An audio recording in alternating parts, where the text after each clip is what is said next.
That's Andrew, common spelling, Friedson, F-R-I-E-D-S-O-N.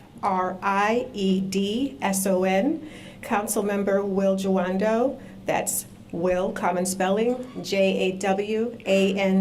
Have I missed anyone? All right, first up we have Chief Jones. We will allow at least 2 to 3 minutes for comments from each speaker, and we will also have at least 5 to 7 minutes afterwards for Q&A.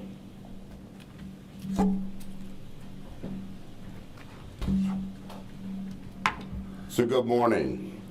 I want to address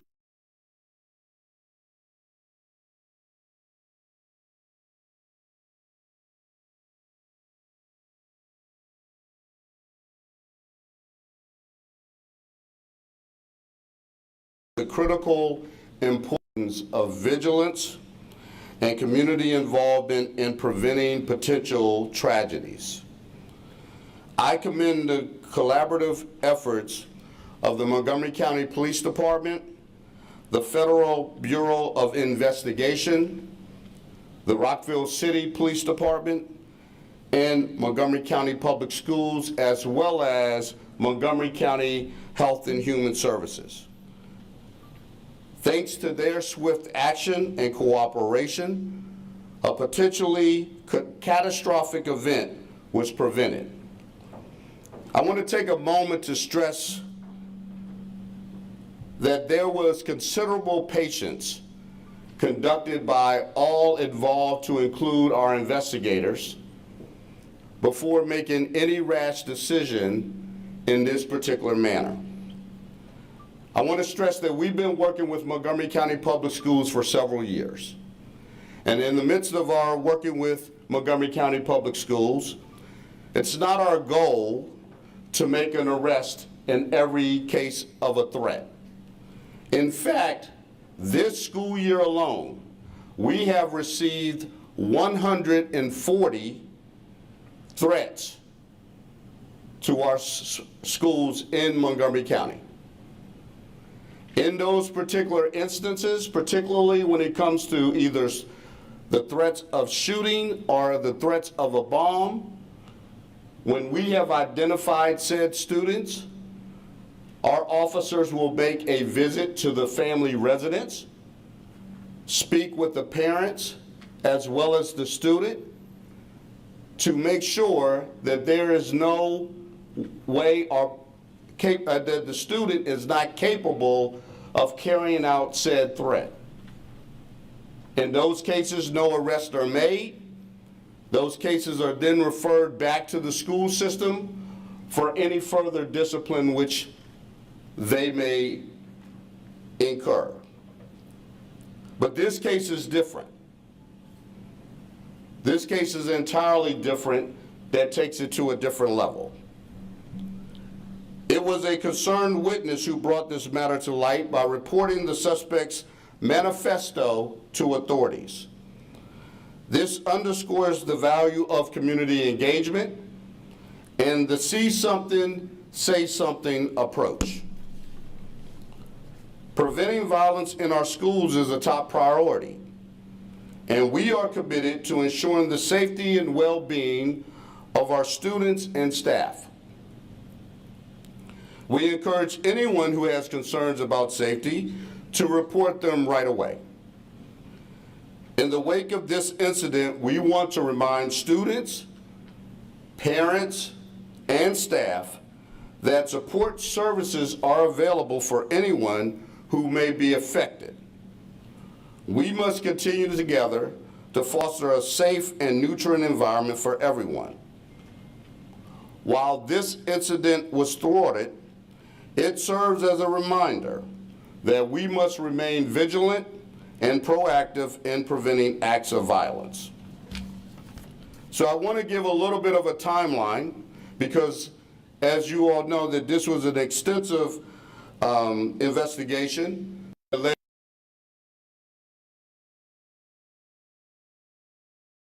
The elements of this said allegation. On March 3rd, The Baltimore County Police Department contacted the Rockville City Police Department to check the welfare of a subject. This particular subject, Mr. Alex Yee, was, again, there were information about a threat that had been made. In regards to that threat, the Rockville City Police Department responded to check the welfare, spoke to the father of Mr. Yee, and was denied entry and not allowed to search the residence or to interview the subject.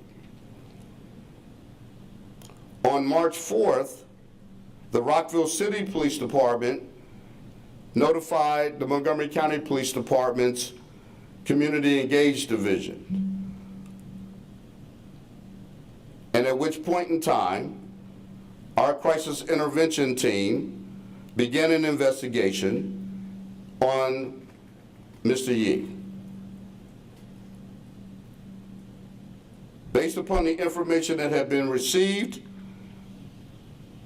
because of the threats that the witness had noted that Mr. Yee had made significant statements in regards to committing an act of violence of shooting up not only his high school, Wootton High School, but also shooting up an elementary school, his elementary school that he went to.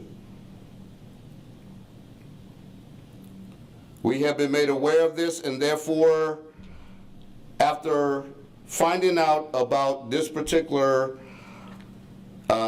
information, we discovered that Mr. Yee had shared his memoir, a 129-page manifesto, with the witness.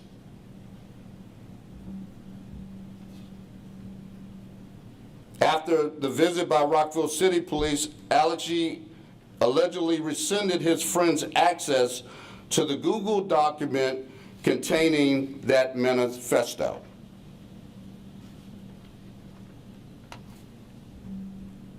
Our investigators obtained a search warrant for that Google account. Limited information showed search history related to firearms. Through his Discord account on March 5th, Yee wrote, "My friend reported me to the police for a book I am writing." Timestamps of Yee's Google search show that after the visit, that Yee researched gun ranges near me.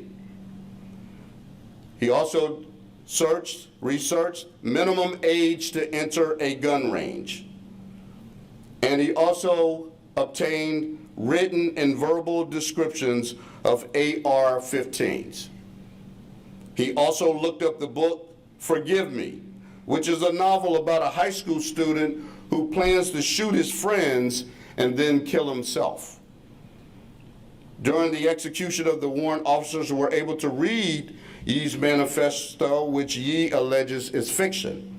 In the document, Yee writes about targeting his former elementary school because little kids make easier targets. He strategized on how to access the easiest classrooms in his high school and how he would be able to sneak a gun into the school. He also wrote that he wanted to become a serial killer instead of a mass murderer because serial killers are romanticized a lot more. On Wednesday, March 6th, crisis intervention officers evaluated Yee at his home, and he was taken to a hospital on the strength of an emergency evaluation petition. During his hospital stay, medical staff would later notify the FBI Baltimore field office and Montgomery County Police and the staff on Wednesday, March 13th. Staff was concerned with the threat posed by Yee. FBI agents would go to interview other staff at Wootton High School on Friday, March 15th, speaking to a school psychologist. The counselor stated that Yee was fixated on and made statements every time they spoke about committing a school shooting.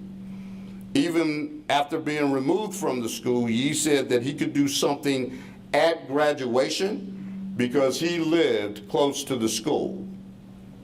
He was preoccupied with self-harm, school shootings, and explosives. The Montgomery County Police Department and FBI visited with Yee at the hospital again on Tuesday of March 19th. Yee declined to speak with investigators at that time. Hospital staff disclosed that Yee shared he routinely searched mass shootings and school shootings on the social media app Discord. Based on the manifesto and internet searches, Montgomery County Police obtains a search warrant for Yee's home on Thursday, March 21st. An iPhone, an iPad, and a laptop were recovered.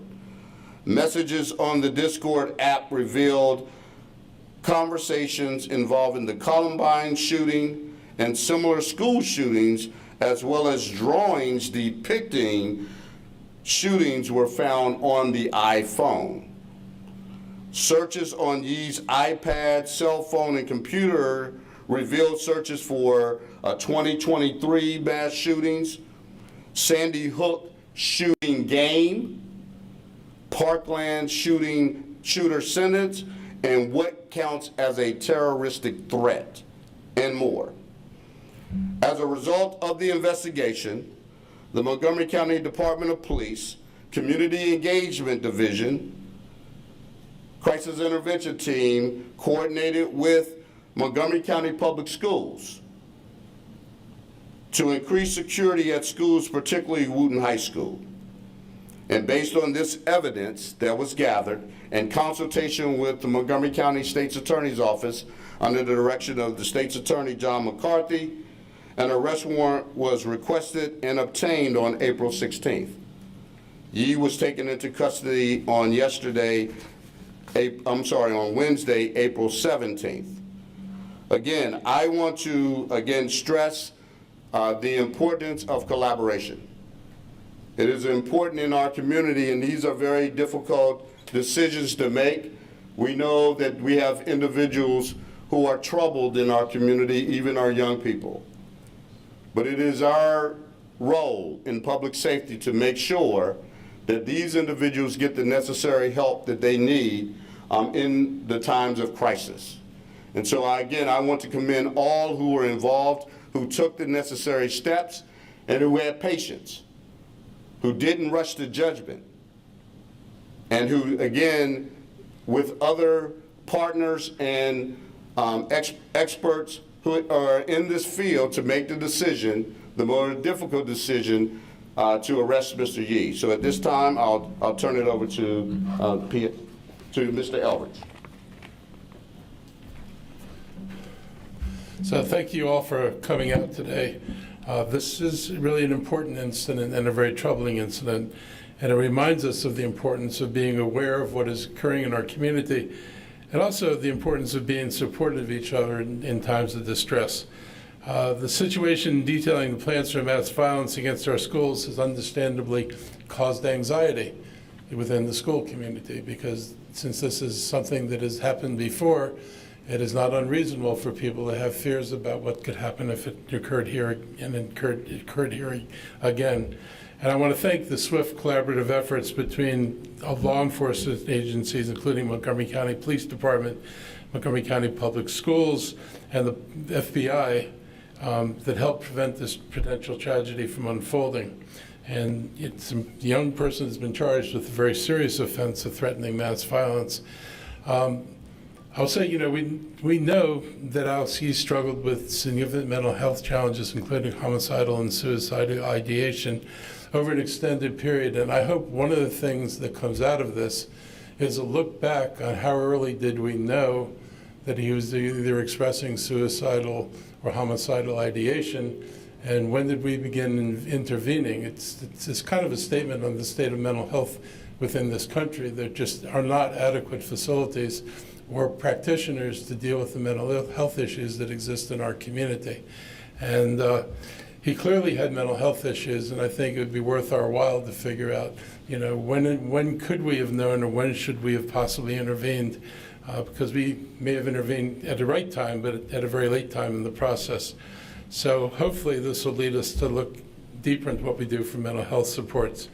I want to express gratitude for the person who came forward. The chief talked about see something, say something. This person saw something and said something, and that's really important. We don't know where we would be today if that person hadn't come forward and told us what they had seen. I also want to point out that I think one of the comments that Mr. Yee had made in one of his postings was the difficulty of getting guns here. I will point out Maryland has some of the strictest gun laws, and this may be a helpful thing that he found our gun laws an impediment to getting armed. So people always like to think about, well, what difference does it make? This could well be a case where the difficulty to get guns prevented him from getting a gun when he wanted it, and possibly prevented him from acting as soon as he would have preferred to act. So I think there are some lessons to take away from this going forward. I want to, encourage everybody to have confidence that this department took this very seriously, that we're able to respond in a timely manner, and that, we are now safe from this potential threat.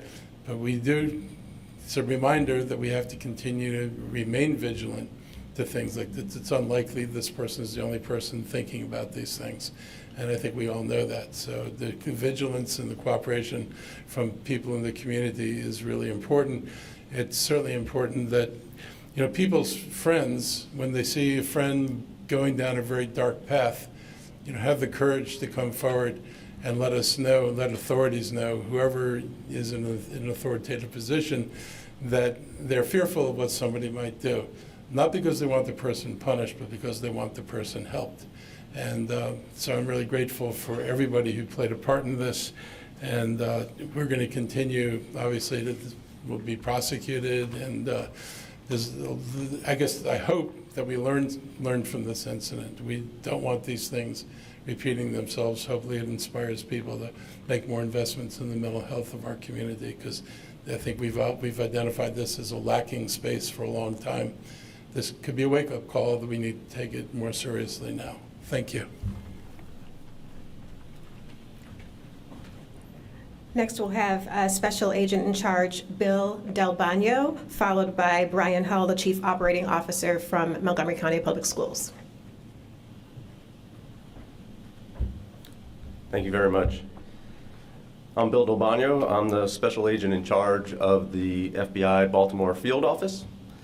Let me begin by saying that there is nothing more precious or more important than protecting our children. As a parent myself of school-age children and also a husband to an elementary school principal, keeping schools safe will always be near and dear and a priority. The FBI and our law enforcement partners remain steadfast in the commitment to identify, investigate, and prosecute those who seek to harm the most vulnerable among us. I can say with complete conviction, threats made against school children will not be tolerated. Every day, the FBI works closely with our law enforcement partners, Montgomery County, Baltimore County, Rockville, throughout Maryland, and across the United States to identify and combat crime and threats facing our communities. All students, teachers, staff deserve to feel safe at school. Threats like this deprive them of that right. We are grateful, we are very grateful to the brave witness who came forth with the information and provided it to law enforcement. And we encourage the public to remain vigilant and report any suspicious activity to law enforcement immediately. Every potential threat is taken seriously, and when credible, it warrants intense focus. As we do every day, we remain dedicated to working together and sharing information with our partners to protect the American people, especially our children, and to keep our community safe. Thank you, and I will now turn it over to Mr. Hull.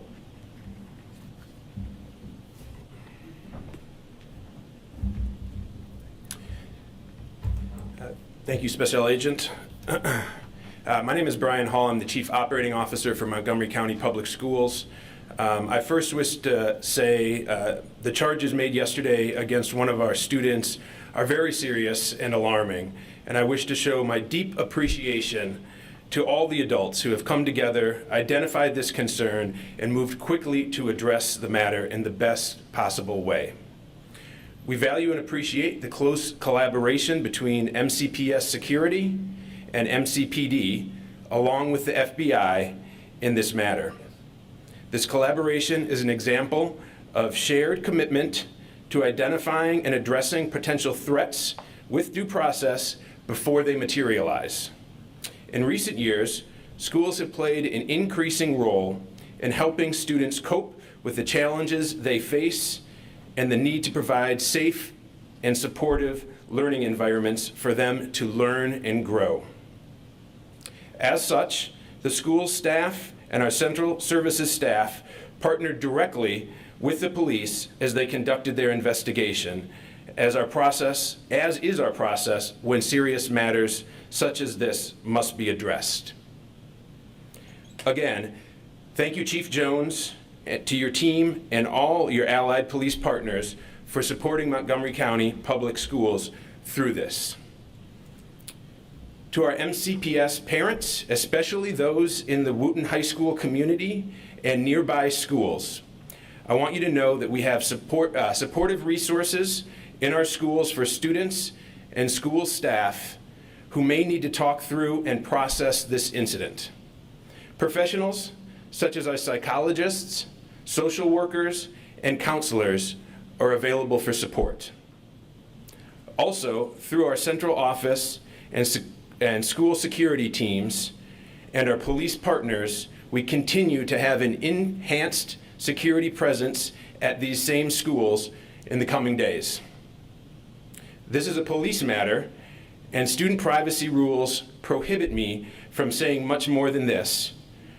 But we have confirmed to our families that although enrolled in Wootton High School, the student had not been present in any MCPS school physically since the fall of 2022.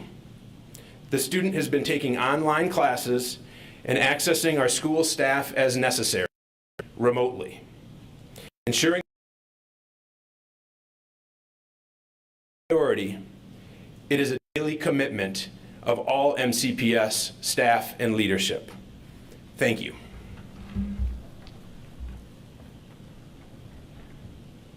Next up is Montgomery County State's Attorney John McCarthy. My name is Don McCarthy. I'm the State's Attorney for Montgomery County.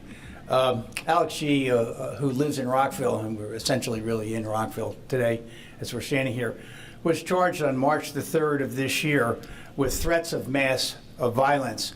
The gravamen of that offense actually is making the threat itself. There is tremendous detail in the charging document that you now have possession of that takes you through several months, if not years, that led up to the arrest that took place in March of this year. At that point in time, Mr. E was arrested, and he was arrested as an adult because he committed that offense on a date when he was an adult. There is other evidence that led up to it, and we'll be reviewing that in terms of the dates prior to that. But I will say, like many of the others who preceded me here to the podium, I'm very thankful to the collaboration of the FBI, Rockville City Police, Baltimore City Police, the timely notification that came from Suburban Hospital that told us about their observations when he was committed there on the eve. I will tell you, he is incarcerated. You probably know that. And there is, very shortly after this press conference is over, there will be a bond review in the district court, which is a very short distance from here. That bond review will take place in courtroom 513. He has retained counsel. He has private counsel for the hearing today. The hearing today will be held before Judge Patricia Mitchell, who's previously ran the district court here in Maryland. She is now retired. We will be requesting at that hearing he be held without bond. The charges that he has against him, the threat of mass violence, is a misdemeanor, and the maximum penalty to which Mr. Yee faces is 10 years imprisonment. We will make some additional comment after the bond review, and I am told that some phone calls have been made, and some of you have been to bond reviews before here in Montgomery County. This case is going to be called first. So if you're making your plans for the day, it will be called at the top of the docket at 1 o'clock. Thank you. We do have representatives from the Montgomery County Council. We'll start first with Council President Andrew Friedson and Council Member Will Juando.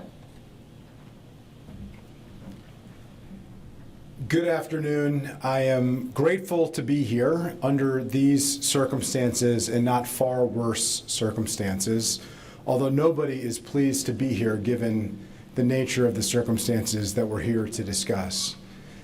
Tomorrow would be and will be the 25th anniversary of the Columbine shooting. I remember where I was in middle school in Montgomery County Public Schools when that happened, a day that not only shook the Columbine community, but shook every community across our country and impacted and traumatized students for years and decades to come. Unfortunately, that was not a one-off incident.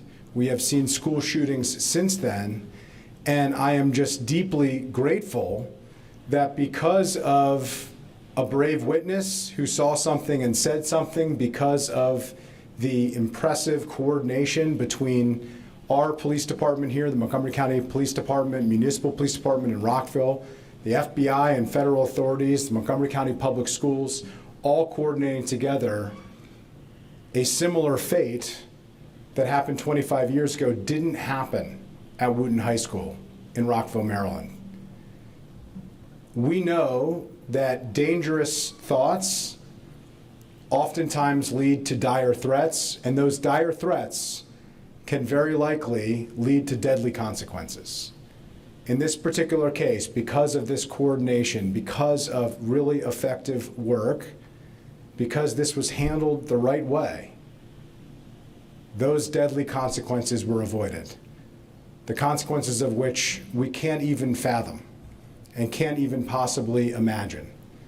So we are pleased, we are grateful for the hard work of so many people who were part of this, who did the right thing, and we look forward to improving the circumstances and the consequences to make sure that we can address these issues moving forward. There's clearly a mental health crisis that we are facing. We need to make sure that we are addressing that with the seriousness and the sensitivity that it deserves, understanding that not addressing those issues lead to dire circumstances and potentially deadly circumstances. So thank you to the FBI for their coordination. Thank you to the Montgomery County Police Department and their leadership. Thank you to Montgomery County Public Schools and county government employees for your efforts and your work. Today is a sober day, but it would have been a catastrophic day if not for the heroic work of so many people who were part of avoiding such a terrible tragedy from happening. Now let me call up the chair of the Education and Culture Committee on the County Council, my colleague Will Juando. Thank you, Council President Friedson. I am here in a couple of roles, like probably many of us up here. I'm the council member at large, represent the whole county. Our job is to make sure we keep our residents safe and give them what they need to thrive. I'm a chair of the Education and Culture Committee, which has oversight over our school system's budget, as well as our community college system and early childhood education. I'm just coming from a hearing literally 30 minutes ago where we talked about funding for high school wellness centers for mental health and somatic health needs of our students and putting us on a path to have those in every 25 of our high schools. We know that they played a critical role here along with so many other partners. And I'm here as a dad of 4 children, several of whom are in MCPS schools right now. As was mentioned, this is a sobering moment for our community. It's a reminder that we aren't immune from these threats of mass violence that have become all too prevalent. When a potential tragedy like this is averted, it still remains a tragedy. And I think I want to remind us of this for the young people at that school, in our community, for the families, for the young person who is accused here, and for their family, who is obviously in need of serious help including the students and families in the Wootton High School cluster. And as was mentioned by Mr. Hall, there will be ongoing available services for those students in the community. When we engage and connect with each other, that's how we heal. If you look at the guidance from the American Psychological Association, what you do with kids is you don't run away from these situations, you talk to them about them in an age-appropriate way. It helps them process the fear and the pain of the drills that they do, of hearing about this on the internet and on social media. We have to talk to them. That builds that resilience. And so I want to thank and just add my thanks to Chief Jones, to the Rockville Police, to the FBI, to MCPS, to the brave young person who stepped out there and made the tip, to the counselor who then broke what is normally a breaking of your professional responsibility, except in instances of violence to others, who stepped up and made that very serious decision to speak with law enforcement and to confirm and give information that helped lead us to this point where we're not here in a different circumstance, bemoaning the loss of life. We can never accept violence and threats in our community. And it's our commitment collectively to make sure we ensure everyone is safe. The last thing I'll say is, you know, being a parent, this is not my quote, but I use it a lot, is like wearing your heart on the outside of your chest. Anything touches it, it makes you scared about what could happen. And I'm just thankful we live in a county and a state that has strong gun laws, that has collaboration, that has a strong commitment to keeping everyone safe. That's what happened in this instance. We can obviously always do better and coordinate more, but the system worked, and we communicated with each other in a timely fashion to remove this threat and hopefully get this young man and his family the support they need. Thank you. Okay, did you plan on making a comment? So I'm Councilmember Lori Ann Sales, Councilmember at Large and member of the Health and Human Services Committee. And I wish we were here under different circumstances. It's unfortunate that we're here, but I want to thank law enforcement at the local level, the FBI, and all of the coordinated efforts that thwarted this tragedy from going any further. My heart goes out to everyone that's been impacted, from our school community to the family. We recently passed the SAFE Act here in Montgomery County to avoid any gun-related incidents. We know that mental health is at the top of mind for our residents post-pandemic. And so I'm glad that we are here to ensure that nothing like this happens again. We're going to ensure that this young man receives the repercussions that come with making these sorts of decisions. We never want to have a tragedy like this in our community. And so I'm glad that the efforts of our law enforcement worked, and we have avoided this tragedy, and we are here to commit to moving forward together to ensure that this does not happen again. In the middle of budget season, we are making the investments to ensure that we are bringing the resources our students and our community need to address any challenges associated with mental health, associated with combating violence in our community. And I just thank the efforts of everyone here, and thank you for the opportunity to speak to this incident in our community. Thank you. At this time, we'll take questions from the media. I do ask if you could, I will walk around with the microphone because we want to make sure that those who are streaming online or watching online can hear the question. So if you could, I will walk around, and we're going to allow about 5 to 7 minutes for a question and answer.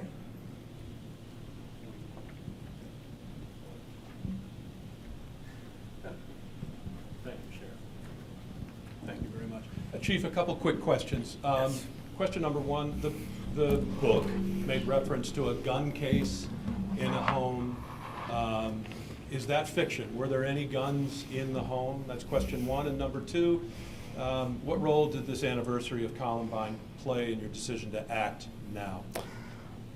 It's two great questions, Brad. First, I'll note in regards to the gun at the home, there was a gun that was locked up in the residence that belongs to the father, but our understanding is that this student did not have access and could not gain access to said weapon. And so the second part about Columbine is ironic. That you asked this about how would that relate in my decision as we move forward. In fact, I didn't even think about Columbine until yesterday I was reminded about it when we were, after we had made the arrest on Wednesday, and we're now, speaking and putting out a press statement about what had actually occurred. So I just think it's eerie in its own right, particularly that it's the 25th anniversary of Columbine coming up on tomorrow. And then on when we really just go back throughout the years of preparation, when those events actually are occurring real time in law enforcement, and what our law enforcement agencies in Montgomery County have done with many of our federal partners as well, to be prepared for such a tragedy should that someone desire to take a gun into a school and commit a mass shooting. The good news is that's never happened. I am pleased about the work that, again, as I've stated before, that we prevented this from even sort of getting to the next level and preventing it from happening. And this is, again, it goes to what I've always stated about crime in our community. Yes, we are crime solvers, but it's also the responsibility of law enforcement to prevent crimes in advance, not to allow it to happen. And in this case, that truly happened. Was the gun an AR-15 as described? It was not, no, no. Hello, Chief. Thank you very much. I just wanted to commend you for great police work. This actually is a question for Mr. Elrich, if he doesn't mind stepping away here. Yesterday when this story broke, I read this story. I've been covering crime in this town for 20 years. What is the reluctance of the county to admit that this individual was transgender? This is the 4th time that we've seen this happen very recently. And right here, I hear all of our leadership saying to us today, and what we do in journalism here, we try not to do, is bury the lead. Why am I hearing about this from the New York Post? Because it's not a lead. How do you publicize every time somebody gets murdered that it's a white Christian male who's heterosexual? No, you don't. Are these the only crimes that get committed?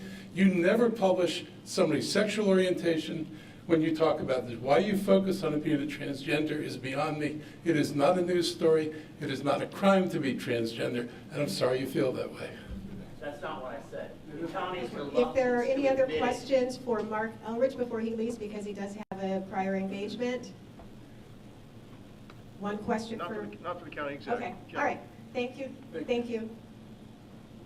Hi, this is a question for anyone up there in terms of a local police presence at schools. There has been recent discussion at the school board on safety and security. The issue of having SROs in the building was obliquely brought up, but is it your feeling that the system needs to return to having SROs in the buildings as they did 3 or 4 years ago? I will answer that, Kate. Again, we have worked with Montgomery County Public Schools since we created the Memorandum of Understanding for the CEO program. And in the midst of that, it was really discussed about how each school, we would have the ability to go into those schools should we need to be of presence. That still remains true, right? That we still have the ability to be in those schools if necessary. And there have been times it has been necessary for us to have a presence, right? And I am committed wholeheartedly working with the interim superintendent, and we've had discussions, her and I, about school safety. That's an important dynamic, okay? Because presence, again, when I talk about preventing crimes, to me, that's very important. Having the police presence and visibility is a matter that, again, usually deters crime. Not 100%, right? But it has proven to be that when you have visibility, that it does prevent these actions from happening. So we want to continue to work. Our officers are committed to being in those schools as needed and being visible as required. Okay. Question, please? Hi. This is another question regarding school security. So as a student at Wootton, I would like to know at what point security around our school increased and who at Wootton was made aware of the reason for the security increase. Great, thank you for that question. So we take security at all of our schools very seriously, and as the chief mentioned, work very closely with our police partners to make sure that we do have a presence anytime that there is an incident or anytime that police are required to be at our schools, and they have provided unwavering support to us. We did make sure that we had an increased level of security as soon as we found out from the police when we were notified of the incident and of the potential school that was mentioned, and so that has been in place and will continue to be in place. But again, I would just thank and commend our police partners and the relationship that we maintain with our police who are in our schools when necessary and do provide a great level of support to make sure that we have a safe and welcoming learning environment for all 160,000 students in Montgomery County.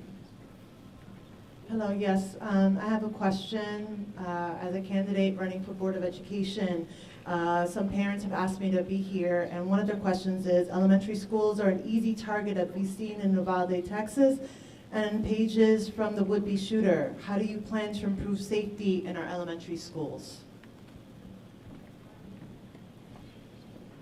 So thank you for that question. First, I will say that our elementary schools are safe.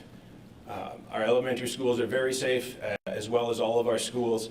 And again, we take this very seriously. We do have security personnel assigned to our elementary schools. Unfortunately, we're not able to have necessarily someone positioned in each school all of the time, but we have personnel that are assigned to each school, and they maintain close relationships with the principals and the administration of those schools, along with our police partners, again, to make sure that we're able to respond timely and effectively to any potential threats. And again, calling on the support of our police partners anytime there's an elevated level of threat to any of our schools. Chief Scott Broom, WUSA 9. Could you please clarify for us, we had an involuntary commitment. It's unclear to us if the arrest occurred upon discharge from a hospital exactly. Was there a time frame? And we talked about criminalizing this versus using the mental health system. What was sort of the decision point to not go for yet another involuntary commitment? What raised it to the level of an arrest? So, well, I'll start with the sort of the timeline with the involuntary commitment. So, I believe Mr. Yee was committed. If my notes are correct, he was initially, again, the emergency evaluation petition was served on March 6th, and he, again, I think was within the hospital's care until around March, was it like 18th or 19th? I think that's around the date. So he was not released from hospital care and immediately arrested. We were monitoring him to make sure, and again, as the investigation was continuing to go, again, providing security as needed, and making sure that this individual, I think, again, and the community, most importantly, were safe. So that was of most importance to us at that particular time. As it relates to the decision on, again, we looked at the vast majority, again, of not just the fact that, that we know that he has had some psychological challenges, but there comes a time when we know individuals who become involved in this, some of them who also have psychological challenges. The criminal justice system allows us an avenue to help get additional help in order to, again, not only to get those individuals the help, but also to keep the community safe at the same time. And so again, when we looked at all of the elements that were involved in this, comparably not to just what he wrote in the manifesto, but if you look at the other evidence that supported our decision, it related to what he had noted in his internet searches, and we thought that was, again, that was something that was really, I thought, very damaging, and really showed that he had these thoughts of ideation that these could come true. And so I thought it was important for us to take this initiative on the enforcement front. Okay, one last question from Ms. Shazad, and then we're going to be wrapping. Thank you. Chief Jones, I think you mentioned that he also made statements about the elementary school that he went to. Yes. Can you name the school? I believe it's Lakewood Elementary School. Okay? All right. All right, we thank you for your time. Thank you. Thank you all. Thank you. Okay.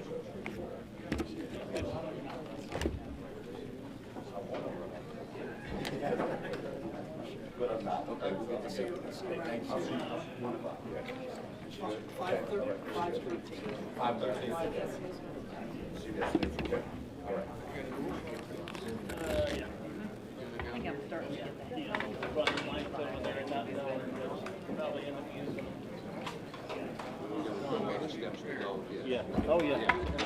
That's one thing about me. I'm crazy anal about my, whatever.